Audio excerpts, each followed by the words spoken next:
Okay, so Genshin Impact, this game was pretty hyped up for a while, and the game was finally released today, and I did started playing for 3 hours. I actually streamed it, and I definitely did enjoy it. So let me tell you my first impression for Genshin Impact. So if you don't know, this game is a free-to-play open world game, and you do need to be online in order to play the game, although the open world system is a single player game, which is quite interesting. There is a multiplayer option, but you probably do need to progress through the game a little bit more in order to access that, which is not really an issue because the game itself is mostly single player anyways.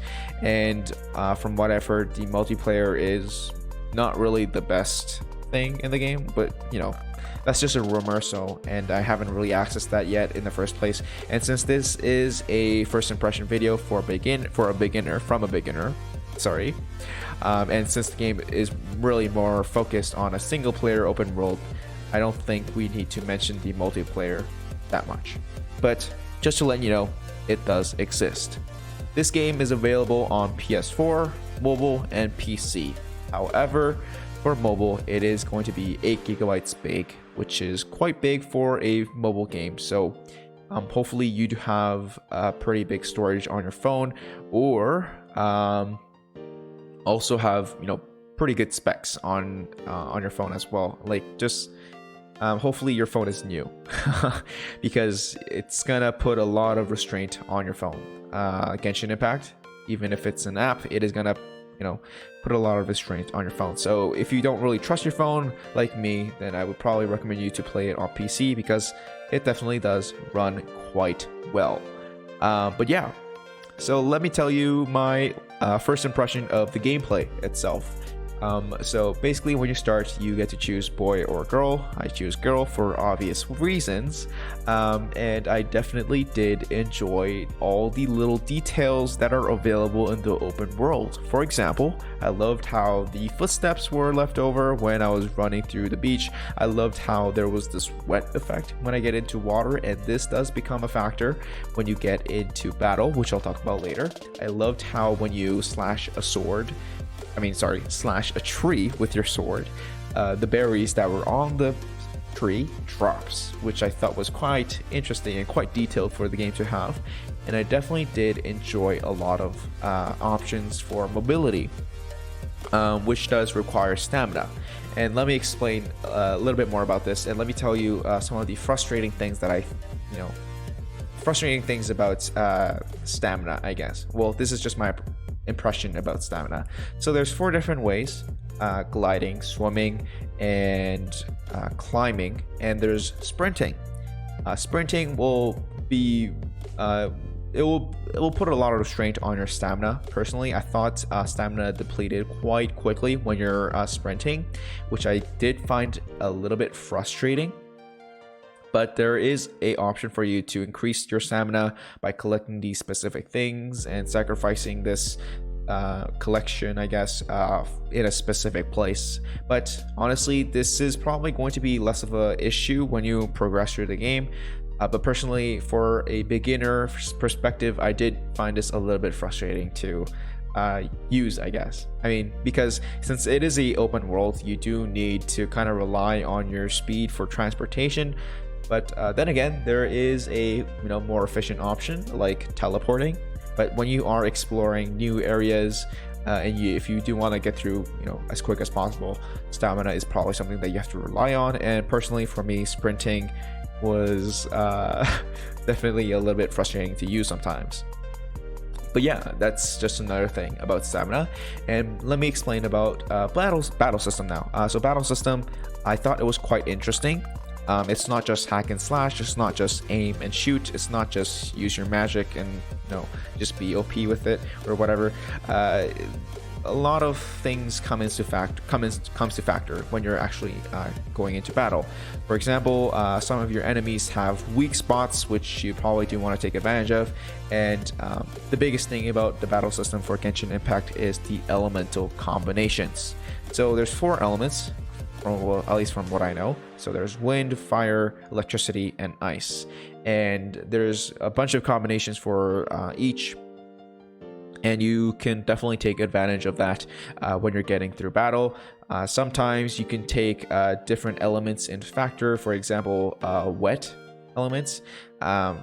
So a character like sorry, I forgot this guy's name, but you'll see it in the video right here. So he can use his ice element to freeze the water to walk across it, for example, or he can freeze the enemy who has a wet effect.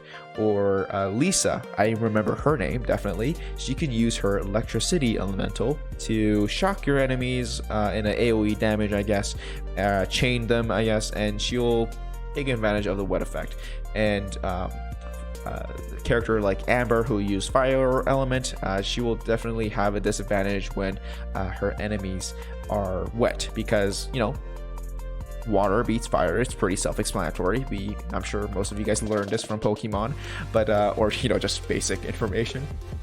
So yeah, I thought that was quite interesting, and I did have a lot of fun using this, and also taking advantage of the weaknesses that, you know, your enemy has. So yeah, that was the battle system, and moving on to the gacha system though. So yeah, the gacha system is not like a major factor to your gameplay. I think the free-to-play obtainable characters are just fine, but you can use this because each characters do have different abilities. You know, there's only 4 elements available in the game, but, you know, each characters do have different skill sets, which you can definitely take advantage of. And that's probably why the gacha system exists, so you can use different strategies or whatnot, and, you know, try different things, which is fine for me. So the equipment summon and the character summon is fused together into one banner, I guess, for each, you know, gacha banner, I guess, in this game. And I'm really not a fan of equipment summons, but, you know, I guess this game kind of covers that up. So I did 2 multi so far, thanks to the resources provided by the game. And I think there is a chance for you to get more than 1 character for each multi, but 1 character is definitely guaranteed when you are doing a multi. But most of the times you will be getting a equipment from the multi, but, you know, there is a chance for you to get more than 1 character, I guess. So far I got the beginner featured character, and I got official, which was another featured character on the Vesti banner, which I didn't really mind because I did kind of enjoy using the free-to-play obtainable characters anyways. But, you know, official just added there in the team. And Noel, which is, you know, the featured character for the beginners banner, I guess was kind of interesting to use as well. And since each character does different things, even though there's only 4 elements available in the game, you can try different things with each character because of their different skill sets, and you can try different options to use your elemental combos by using different characters. I think that's kind of why the gacha system exists, so you can try different things. But I don't think they're required or mandatory for you to do in order to enjoy the game. Personally, if you're asking me like what the best character is, just choose something that you think you would enjoy the most. Because personally, when I summoned for official, I actually enjoyed using Lisa more with her AoE abilities. But yeah, that's just me. So that was my first impression for the game. If I do have to give a rating for this game, I would give it a 9 out of 10. The only reason I'm not giving a 10 out of 10 is because I just find the sprinting stamina depletion kind of a turnoff, but I do understand why it's implemented, and I also find the gacha system a little bit of a turnoff, but again, I do understand why that's implemented. I'm just thankful that this game is free to play, man. Like, it's just such a clean game, and I just can't believe this is a free to play game. Again, this game is available on PS4, PC, and mobile device. I'm probably never going to play it on my mobile device, but if you happen to play it on your mobile device, then please let me know what you think about the game. Please let me know about your experience with the mobile device. Tell me what you like, tell me what you hate, and all that. But yeah, that's pretty much it for my first impression review for Genshin Impact. Hopefully you guys did enjoy. Consider subscribing if you guys did enjoy the video, and I probably will make more videos about this game. But yeah, that's pretty much it. Thanks for coming, and see ya.